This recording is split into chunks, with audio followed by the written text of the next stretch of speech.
সেদিন নমিতা আর নমিতার কাকুর মেয়ে দোকানে গিয়েছিল, কসমেটিক্স দোকানে। সামনেই বিয়ে বাড়ি, তাই সাজের জিনিস কিনতে গেছে। দুজনের মধ্যে বেশ মিল, কিন্তু নমিতার কাকুর মেয়ের একটা বদ অভ্যেস ছিল। দোকানে টোকানে গেলে টুকটাক জিনিস একটু সরিয়ে নেওয়ার স্বভাব ছিল। সে কসমেটিক্স দোকান থেকেও সেই রকমই করলো। একটা লিপস্টিক, ল্যাকমির। নমিতা জিনিস দেখছে, দোকানদার তাকে জিনিস দেখাচ্ছে। সে একটু ছোট হওয়াতে তার দিকে নজর কারোর পড়েনি তেমন ভাবে। যখন লিপস্টিক, কম্প্যাক্ট বিভিন্ন রকমের জিনিস দেখাচ্ছিল, সেই সময়ে নমিতার বোন একটা লিপস্টিক সরিয়ে নেয়। নমিতার একটা ছোট্ট হ্যান্ড ব্যাগ ছিল, সেটা ওর বোনের হাতেই দিয়েছিল ধরার জন্য। সেই সুযোগে নমিতার বোন লিপস্টিকটা সেই ব্যাগের মধ্যে ঢুকিয়ে নিল। নমিতা শুধুমাত্র একটা কম্প্যাক্ট আর নেল পলিশ নিয়েছিল, লিপস্টিক নেব বলে আর নেয়নি, কারণ সেখানে ল্যাকমির ছাড়া কোনো লিপস্টিক ছিল না, আর ল্যাকমির লিপস্টিক অনেক দাম, তাই জন্য নমিতা নেয়নি। বাদবাকি জিনিসগুলো গুছিয়ে রাখার সময় দোকানদারের লক্ষ্য পড়লো লিপস্টিকটা পাওয়া যাচ্ছে না। অনেক খোঁজাখুঁজির পর যখন পেল না, তখন দোকানদার নমিতাকে ধরলো, বললো, তুমি লিপস্টিকটা সরিয়ে নিয়েছো না? নমিতা তো দোকানদারের কথা শুনে অবাক হয়ে গেল। নমিতা বলল, সে কি কাকু, তোমার দোকানে এতদিন আসছি আমি, কোনোদিন কোনো জিনিস নিয়েছি, আর তুমি আমাকে এরকম ভাবে বলছো যে তোমার লিপস্টিক আমি নিয়ে নিয়েছি? দোকানদার কোনো মতেই শুনতে চাইলো না তার কথা। দোকানদার বলল, আমার সব দিকে ভালোই খেয়াল থাকে, আমি যে এখানে লিপস্টিকটা রেখেছিলাম সেটা কিন্তু আমার খেয়াল আছে, তাহলে এখন পাচ্ছি না কেন? নমিতা বলল, আমি কি করে জানবো কাকু, আমি তো তোমার সামনে থেকে এই দুটোই নিলাম, আর তার টাকাও তোমাকে দিয়ে দিলাম। দোকানদার বলল, তুমি লিপস্টিক নেবো নেবো করছিলে, কিন্তু দাম বেশি বলে তুমি নাওনি, তাহলে তুমি চুরি করেছো নিশ্চয়ই। বলে প্রচন্ড তার উপর চিৎকার করতে লাগলো। আশেপাশের লোকজন জড়ো হয়ে গেল। পাশ থেকে কেউ কেউ বলতে লাগলো, ব্যাগটা দেখো, ও নাকি নেয়নি, ব্যাগটা দেখো। তখনই তার বোনের হাত থেকে ব্যাগটা ছিনিয়ে নিল দোকানদার। খুলেই দেখলো তার মধ্যে সেই লিপস্টিকটা রয়েছে। নমিতা তো অবাক হয়ে গেল, তার চক্ষু চড়ক গাছ হয়ে গেল। সে তখন তার বোনের দিকে তাকিয়ে বলল, কিরে, ব্যাগের মধ্যে লিপস্টিক কি করে এলো, ব্যাগটা তো তোর হাতে দিয়েছিলাম। ও তখন ঘাবড়ে গিয়ে চুপ করে রইল। আশেপাশে সবাই তখন তাকে চেপে ধরলো। কিরে বাবু, ওই ব্যাগে কি করে লিপস্টিক এলো? তুই কি ব্যাগের মধ্যে ঢুকিয়ে নিয়েছিস, নাকি তোর দিদি তোকে দিয়েছে চুপি চুপি? ও তারপরও চুপ করে রইল। নমিতা বলল, কি করে ব্যাগে এলো আমি তো বুঝতে পারছি না, আমি তো নিইনি, কি করে ব্যাগে এলো, ব্যাগটা তো ওর হাতেই ছিল। সবাই নমিতার উপর চড়াও হয়ে গেল। সবাই ভাবলো নমিতা মিথ্যে বলছে।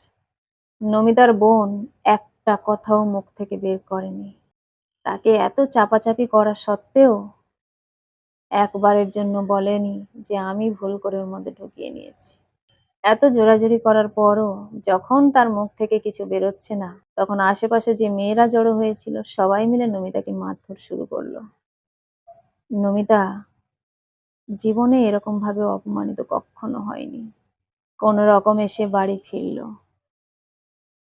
সারা রাস্তা বোনের হাতটা ধরে রেখেছিল শুধুমাত্র বাচ্চা মেয়ে বলে। রাস্তায় গাড়ি চলছে তো, সে জানে কিন্তু যে তার বোন এই ঘটনাটা ঘটিয়েছে। তারপরও তার বোনের প্রতি সহানুভূতি দেখিয়ে তার হাতটা ধরে রাস্তা পার হয়ে বাড়ি গেল। সারা রাস্তা ওড়না দিয়ে মুখ ঢেকে এলো। তার যেন প্রতিটা মুহূর্তে মনে হচ্ছে এই বুঝি কেউ ওকে চোর চোর বলে ডাকতে শুরু করলো। যত তাড়াতাড়ি সম্ভব বাড়ি যাওয়া যায় তত তাড়াতাড়ি সে বাড়ি গেল।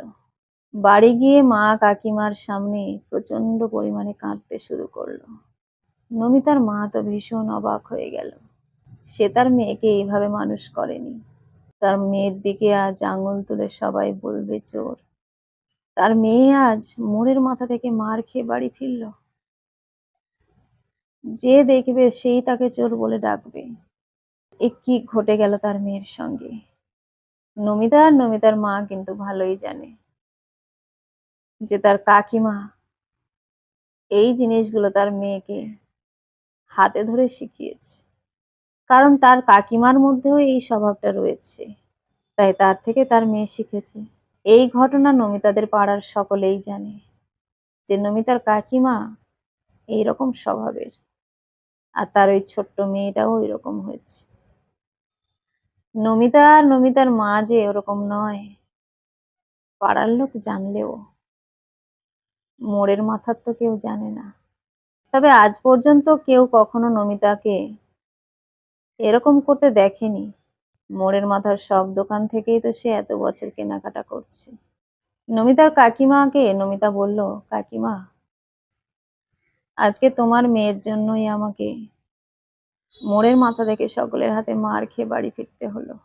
তোমার ওইটুকু মেয়ে, তার স্বভাবটা এমন তৈরি করেছো, আজকে না হয় প্রমাণের অভাবে আমি মার খেয়েছি, কিন্তু দুদিন পরে যখন ও বড় হবে, এই স্বভাবটা যদি পরিবর্তন না হয়, তাহলে ওকে আমার মতোই মার খেয়ে বাড়ি ফিরতে হবে। তখন লজ্জায় আর মুখটা দেখাতে পারবে? আজকে তোমার মেয়ে এই ঘটনা ঘটিয়ে পার পেয়ে গেল। আমি, আমার মা বাবা নির্দোষ হয়েও দিনের আলোতে কেউ আমরা আর বাইরে বেরোতে পারবো না। কিন্তু যেদিন তুমি তোমার মেয়ে এরকম ঘটনা ঘটিয়ে মার খেয়ে বাড়ি ফিরবে, সেই দিন তুমি লজ্জায় মুখ দেখাতে পারবে তো? যেটা আমার সঙ্গে হলো কাকিমা, সেটা খুব খারাপ হলো, খুব খারাপ হলো কাকিমা। এই বলে নমিতা কাঁদতে শুরু করলো, সেই সঙ্গে নমিতার মাও। তবে নমিতার মা ছাড়বার পাত্রী নয়। নমিতার মা ওই বাচ্চাটাকে কড়া ভাবে জিজ্ঞেস করলো, লিপস্টিকটা দিদির ব্যাগে কে ঢুকিয়েছিল? তুই? বারবার জিজ্ঞেস করার পরে চুপ করে রইল। তারপর এমন জোরে একটা ধমক দিয়ে উঠলো নমিতার মা, বাচ্চাটা ভয়েতে থতমত খেয়ে বলল, হ্যাঁ জেঠিমা, আমি ব্যাগে ঢুকিয়েছি, দিদি নয়। তখন নমিতার মা বলল, তুই তাহলে সেখানে কেন বলিসনি? তুই তো বাচ্চা মেয়ে, তোকে তো ছেড়েই দিত, তোকে মারতো না। তুই কেন তাদেরকে বলিসনি মা, যে না না, এটা আমিই ঢুকিয়েছি ব্যাগের মধ্যে? তোর দিদি তোর সামনে সকলের কাছে মার খেলো, তবু তোর একটুও কষ্ট হলো না মা? ছোট থেকে দিদি তোকে এত ভালোবাসে, সেই দিদিকে সবাই মিলে যখন মারছে, তুই এতটুকু কষ্ট পেলি না মা? তুই আমার সঙ্গে গিয়ে ওই দোকানে বলতে পারবি যে কাকু, লিপস্টিকটা ভুল করে আমি ঢুকিয়েছিলাম, ভয়তে আমি বলিনি, আমার দিদি এ কাজ করেনি। তোকে কেউ মারবে না মা, চল না। বাচ্চাটাকে বোঝাতে সে কিন্তু বুঝলো। সে তার জেঠিমার কথায় রাজি হয়ে গেল। জেঠিমা এবং দিদির সঙ্গে সে দোকানে গেল। গিয়ে দোকানদার কাকুকে বলল, কাকু, ওই লিপস্টিকটা না আমি দিদির ব্যাগে ঢুকিয়েছিলাম, আমার দিদি ঢোকায়নি ব্যাগে, আমার দিদি জানেই না আমি কখন ব্যাগে রেখেছি, ব্যাগটা দিদি আমার হাতেই দিয়েছিল, লিপস্টিকটা দেখে আমার খুব পছন্দ হয়েছিল, সেই জন্য আমি ব্যাগের মধ্যে নিয়েছি, ভেবেছিলাম দিদিকে যখন পরে দেখাবো দিদি খুব খুশি হবে। সব দোষ আমার কাকু। বলতেই দোকানদার যেন একটু নরম হয়ে বলল, সে কি রে মা, তুই এতটুকু মেয়ে, তুই এরকম চুরি করিস? যদিও বা তুই চুরি করলি, যখন তো দিদিকে সবাই মারছে তখন তো একবার বলবি যে না, ওটা আমিই নিয়েছি, আমার দিদি নেয়নি। এত ছোট বাচ্চা তুমি, কি করে তুমি এরকম কাজ করলে মা? দোকানদার খুব ভালোভাবেই তাকে বলল। সে বলল, আসলে কাকু আমি ভয় পেয়ে গেছিলাম যদি আমাকে মারে। দোকানদার কাকু সঙ্গে সঙ্গে নমিতাকে বলল, আমায় ক্ষমা করে দিস মা, বুঝতে পারিনি, আসলে অনেক দামি জিনিস তো, জিনিসটা যখন দেখতে পেলাম না, মাথা গরম হয়ে গেছিল। এত কষ্টের জিনিস কেউ চুরি করে নেবে, সেটা তো ভালো লাগে না। তোকে যারা যারা মেরেছে প্রত্যেককে ডেকে তোর কাছে ক্ষমা চাওয়াবো মা। আমি জানি একটা নিরপরাধ মানুষ এইভাবে যদি অপমানিত হয়, তাহলে সে বাইরে আর মুখ দেখাতে পারে না। বলেই সেই দোকানদার কাকু আশেপাশে যেসব দোকানদাররা ছিল, মহিলা থেকে পুরুষ থেকে শুরু করে সবাই, আর যেসব দু একজন মহিলা মিলে তাকে মেরেছে, তাদেরকেও ডেকে নমিতার কাছে ক্ষমা চাওয়ালো। নমিতা প্রচন্ড রকমের কাঁদতে লাগলো।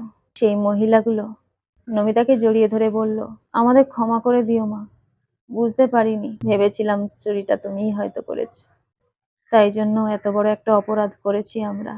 বলেই তারা নমিতা আর নমিতার মায়ের কাছে ক্ষমা চেয়ে নেয়।